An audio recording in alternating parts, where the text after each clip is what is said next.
I've shifted my mindset. I've went through many counseling sessions. I have gotten help from a lot of people, particularly powerful women that have showed up in my life that have let me know that I matter. But my story, very brief and very frank, is a story of a lot of young women. I was born as a crack baby, and I was born in the 90s, 91 baby. And so that was not something that was uncommon. But what was uncommon was for a mother to continue to try to keep that baby. And so my mama fought for me, she really did. But unfortunately, something that was fighting her, it won.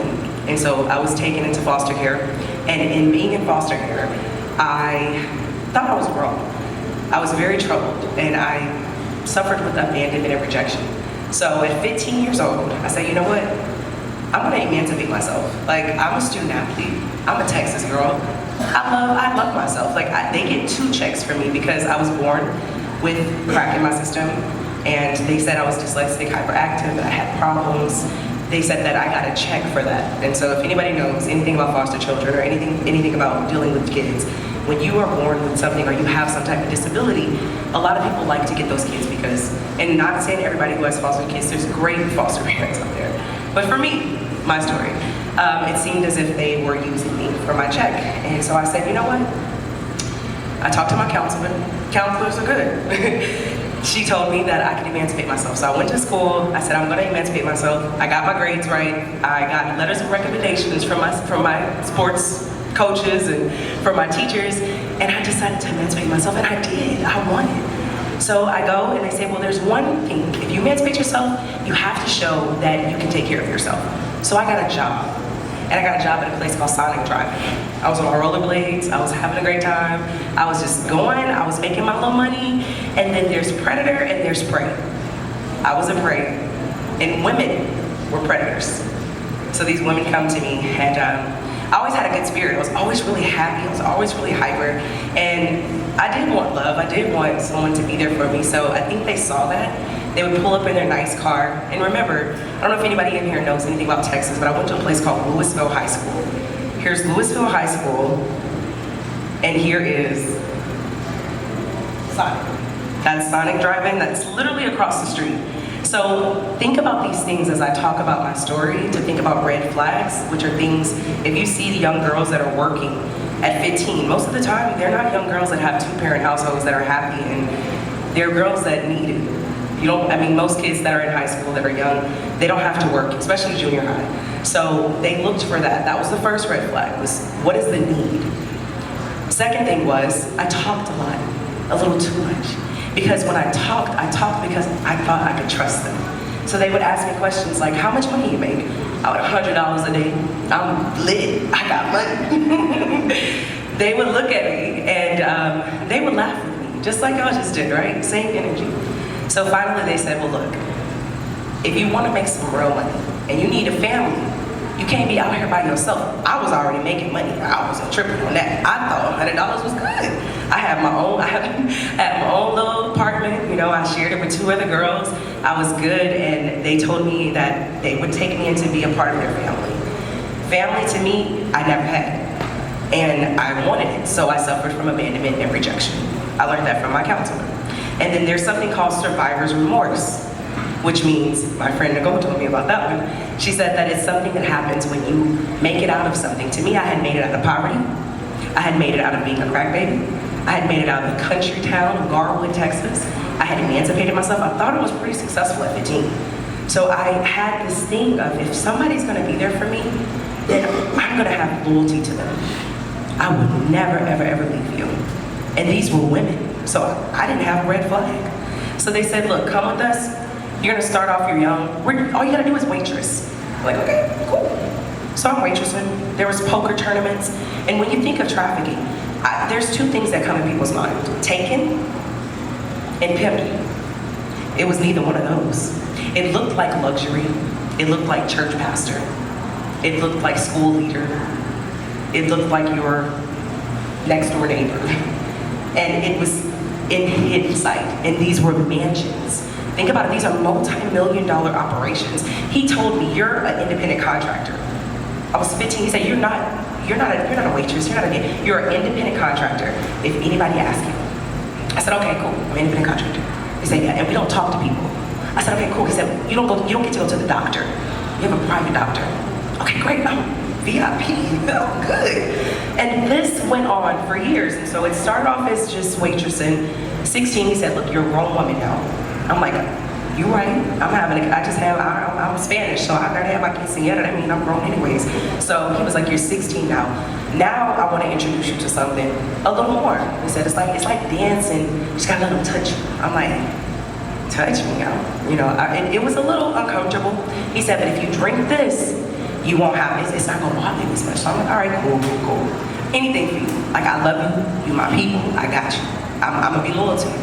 And the girls, they was doing it too. If nobody asked questions, there is no questions to be asked. So we keep going. Next day, he said, look, $1,000 a day is a lot, but I know you can get like $2,500 a day. You a winner. You ain't no average girl. You different than the rest of them. I believed in myself just like I do right now. My story gets better, which is why I'm up here. And I'm brave enough to say this because I know some people may judge me. Some people may be on their phones while I'm here pouring out my heart to something that's very important. But it's okay, because I'm not doing it for any other reason except for the young girl who doesn't get this opportunity to do it right now.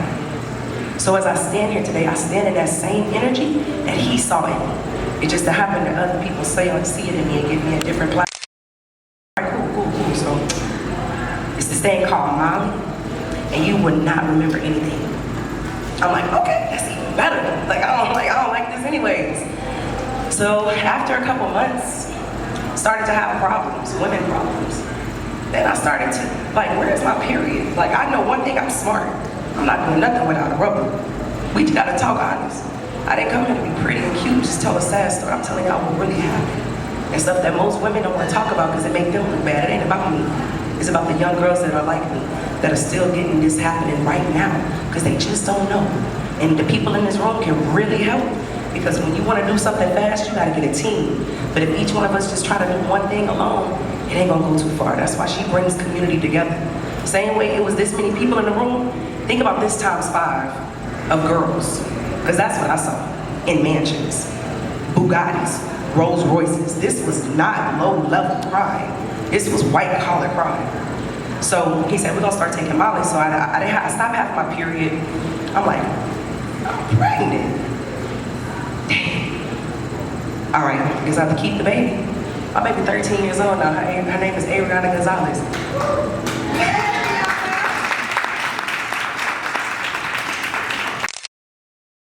What you make it out of qualifies you to help those that are still in it.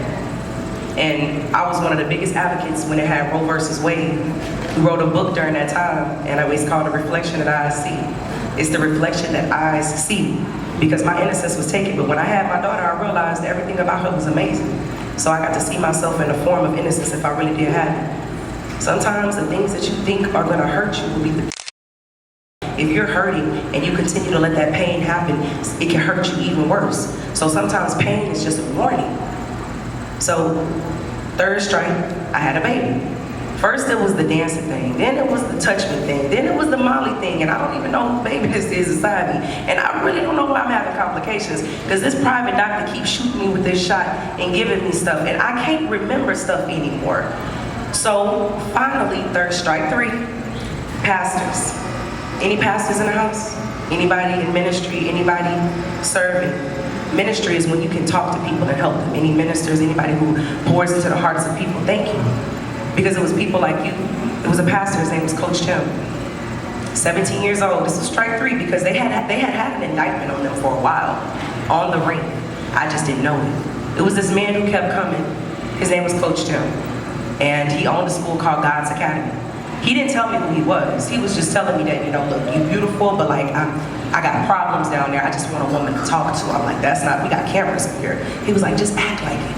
I'm like, all right, cool. But he was my favorite person because he actually was nice to me.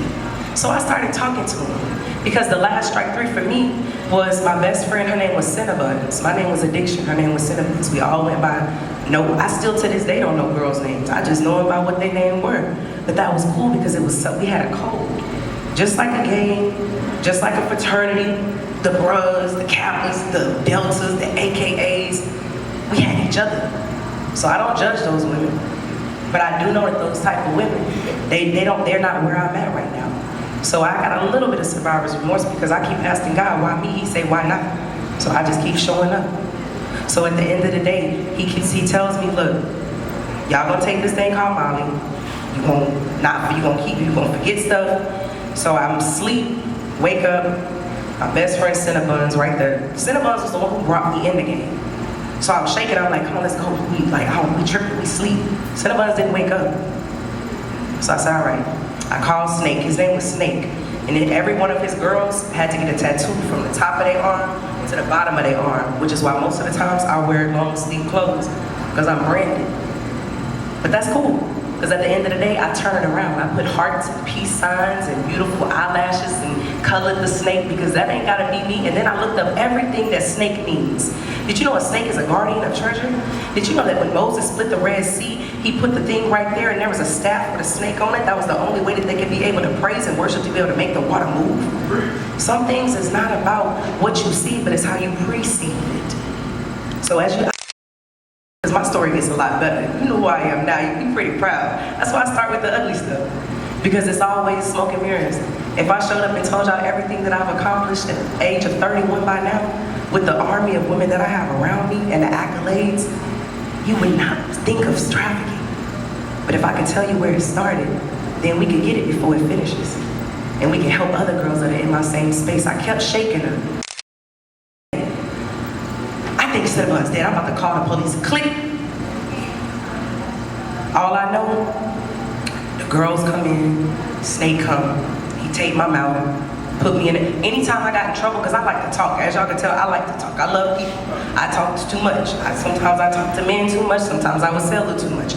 My punishment was to take my mouth and lock me in a dungeon for 3 days. We had like this little cellar thing. In Texas, they have like basements and cellars. So he would lock me in a cellar for 3 days. It's cool, because I thought I really would be crying, like, dang, how did I mess up again? Like, I'm tripping. Like, I'm messing up the family. I'm messing up his money. This was psychological. There's a book called Pimp by a man named Iceberg Slim. It talks about the psychology of how you can do this. Some of y'all get pimped by y'all jobs. Some of y'all may have been pimped by the people that you thought was your best friend, and you may be in a relationship just because she pimping you because she got some, like, when you think of that word, just make it psychological. Something that's using you in order to get gain for them with nothing in return for you. That's how simple that word is. If you want to use an acronym, it can put you in a messed up position. I use pimp and say it pushed me into massive purpose. It's how you look at it. But it was both ways. So I'm shaking her, she didn't wake up. I never saw Cinnabons again. When I told that story to Coach Tim, that was enough to indict Snake. Next day, I still don't know where she's at. We've still never found her body. I don't have a clue what happened to her. But I know that that was the thing that got Coach Tim to go to the FBI, because he had a wire on and I broke down. I never told him. I didn't want to tell my business, but that wasn't my story, that was her story. And I couldn't keep going without telling her story. And I knew one person in life that I could trust, and that was Coach Tim. I didn't know that he was gonna get all of my sisters messed up, because what happened when they raided the house was every single woman besides me got a prostitution charge. So if y'all don't know what that means it's a charge. It's actually a felony in most states. Federally, I think it is as well. To where if it's on your record, you can't get a job, you can't do some of the work, and they think that record, it can hold a lot of weight over women. So I actually lobbied a lot to try to change that bill, but they broke in the house. They broke down the door, came in the house, put guns to everybody's head. Yeah, I was not happy with Coach Tim. These were my sisters. These were people that I loved. And guess what? Snake didn't live there. Snake never got caught. His associates got caught, the people around him got caught. Most of the girls got locked up, the ones that were older, because remember my story was they brought me in. So the girls started telling on each other, like, this was the main conspirator. If you think of a high-ranking business that's a pyramid scheme, or there's always a leader, and then there's more here and there's more there. But if you ask me, I think they should have went after the men. I think they should have went after Snake. I think that those women should have got counseling. I think those women should have got resources. I think those women should have got a second chance. And I think those that had babies that never got birth or got birth, and the doctor said he would get them adopted. We don't know. But what I do know is what I saw. One girl did not get a prostitution charge, and that was helping Coach Tim. I didn't know it. So I was ostracized from the women. Everything I had ever knew was me giving value in order to be able to get love. I didn't care about nothing. I wanted someone that loved me. I wanted a father figure. I wanted family, because I didn't have it. So he took everything from me, was what I thought. So Coach Tim got me, he said, look, Shametria, you're a great student athlete, you're smart, you're beautiful, you can do this, I can help you. Let me get you your GED, and then we're gonna get you into college. I was like, man, I'm not doing none of that, I'm gonna be a porn star. It was still my mindset, I just gotta keep it real. It was hard, because all that I knew was what was conditioned into me. Ladies, when you wash your hair, first you shampoo it to clean it out, and then you condition it to set it, right? When you set, don't that mean you good? Everybody in here want to be set in life. That means you're good. So I was set in my mindset. And so I'm like, all right, cool. Coach, I'm gonna go with you. I'm gonna do this fast for stuff, all that extra stuff, and I'm gonna write my story to every HBCU in the state of Louisiana, in the state of Texas, and I think we chose Atlanta. Spelman offered me a scholarship, Southern University of New Orleans offered me a scholarship. I had 28 scholarships offers after I told my story. And it was raw too. I just was writing everything on paper. I'm like, this will happen, this will happen, this will happen. If I come to your school, I'm gonna be the hardest working person because I shouldn't be here right now. That's all I said, period. Southern University gave me a scholarship offer. I had to have reconstruction down there as a week when I got out. It's long term, thank the Lord Jesus, so I can say that. I can say that. Nothing that couldn't be cured. But what I can say is I had a lot of problems, so I had to red shirt for my physical, spiritual, and mental health. So the counselors, they worked with me. The school organization worked with me.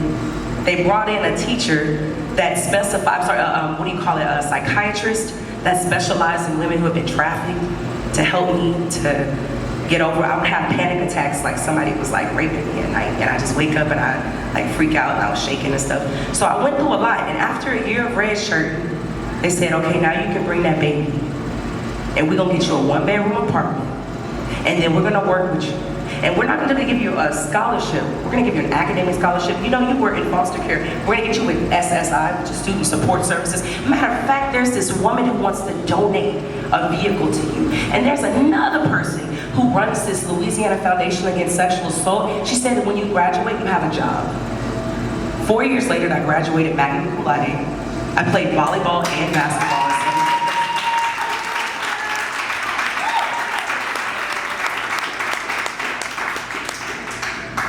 I played volleyball and basketball at Southern University. I'm a Jaguar and I'm a Knight. I'm working on my MBA right now. This is my last semester.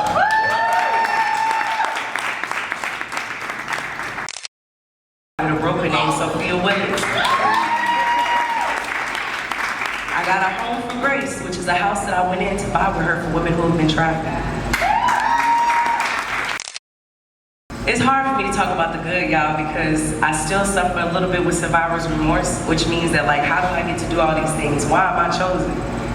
I just got to speak at Growth Conference with Grant Cardone, with over 50,000 people. And it's a new TV show coming out called The Great American Speak Off. And when I think about America, I think of about people like